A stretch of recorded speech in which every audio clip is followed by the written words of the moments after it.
देख रहे हैं इंडिया हेडलाइन 24 न्यूज और आपके साथ मैं हूं ममता सिंह। तो चलिए शुरुआत करते हैं आज की कुछ खास बड़ी खबर से। रीवा के राज्यसभा सांसद राजमणि पटेल ने रीवा के राजू निवास में आयोजित की प्रेस वार्ता भाजपा सरकार के द्वारा किए जा रहे भ्रष्टाचार और बढ़ती महंगाई को लेकर जानकारी है। आइए सुनाते हैं राज्यसभा सांसद राजमणि पटेल ने क्या कुछ कहा। सोसाइटी समितियां बना करके और जो नॉमिनेशन होगा वही जो रिकमेंड करेगी वही विधायक होगा, वही सांसद होगा, वही अध्यक्ष होगा, वही जनपद का अध्यक्ष होगा। ये सिस्टम भारतीय जनता पार्टी लाना चाहती है। इसलिए देश के सामने एक बहुत बड़ा संकट है। ऐसे समय में ज़रूरत इस बात की है कि वर्तमान में केवल राष्ट्रीय मूल्यों पर विचार करने की ज़रूरत है कि हमारा देश कहाँ जा रहा है। हमारे देश की हालत जिनके त्याग और बलिदान के कारण जो स्वरूप प्रजातंत्र का बना है, जो देश प्रगति और विकास किया है, उस पर ग्रहण लग रहा है।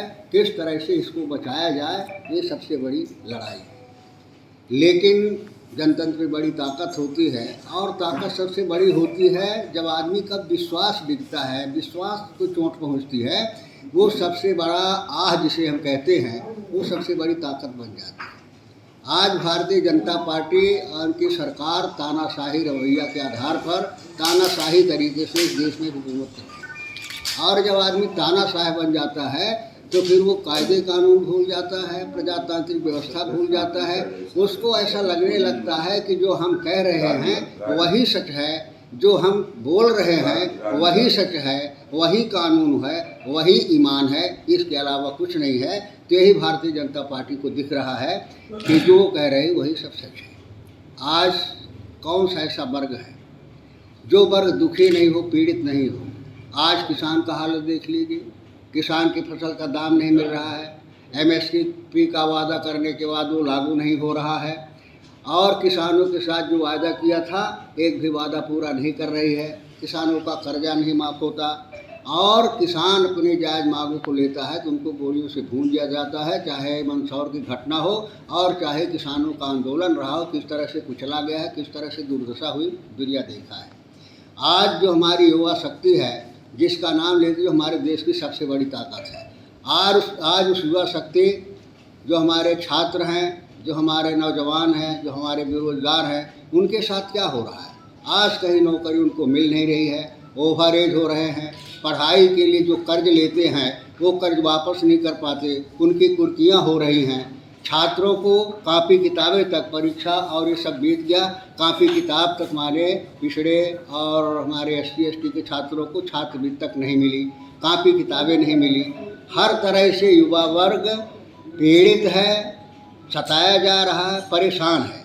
अगर युवा शक्ति जो हमारी इस तरह के हाल होगा तो फिर हमारा समाज और देश कैसे बनेगा। आज बेटियों का नारा देते हैं, बेटी पढ़ाओ, बेटी बचाओ, लेकिन दुर्भाग्य के साथ कहना पड़ रहा है कि कहने वाली सरकार की कथनी करने को देखिए कि वही बेटियां जो हमारे देश के लिए मेडल लाती हैं, देश का नाम रोशन करती, वो देश की प्रतिभाएं हैं। वो किसी जात के विद्यार्थी भर नहीं है, सर्विस करने वाले नहीं है, एथलेटिक्स नहीं है, वो हमारे देश की प्रतिभाएं हैं। और जो हमारे देश की प्रतिभाएं हैं उनके साथ क्या हो रहा है, ये बड़े दुर्भाग्य की बात है। और इससे भी दुर्भाग्य की बात ये है कि FIR दर्ज करना, FIR लिखाना एक कॉमन आदमी का भी अधिकार है, कानूनी अधिकार है कि कोई FIR दर्ज कराना चाहता है, FIR होगी। अगर FIR नहीं है तो जांच होगी, पड़ताल होगी, उसके बाद भले उस पर विचार न हो कि FIR उस लायक नहीं है, लेकिन FIR लिखना जो है उसका संवैधानिक अधिकार है। लेकिन दुर्भाग्य है कि हमारे देश की बेटियां प्रतिभाएं जब FIR कराते, FIR दर्ज सरकार नहीं करने देती है। कितनी बड़ी तानाशाह सरकार हो गई है कि FIR दर्ज नहीं होती। उस FIR के लिए जब न्यायालय हस्तक्षेप करता है, न्यायालय निर्देश देता है, तो न्यायालय के निर्देश के बाद FIR दर्ज होती है। इससे बड़ा दुर्भाग्य, इससे बड़ा अपमान हमारी बेटियों का क्या हो सकता है, ये सोचने की ज़रूरत है। इस देश में आज हमारी बेटियों के साथ में हो रहा है। तो आज हर वर्ग, चाहे कर्मचारी हो, कर्मचारियों की हालत देख लीजिए, पेंशनरों की हालत देख लीजिए, सारे आंदोलन की राह पर हैं।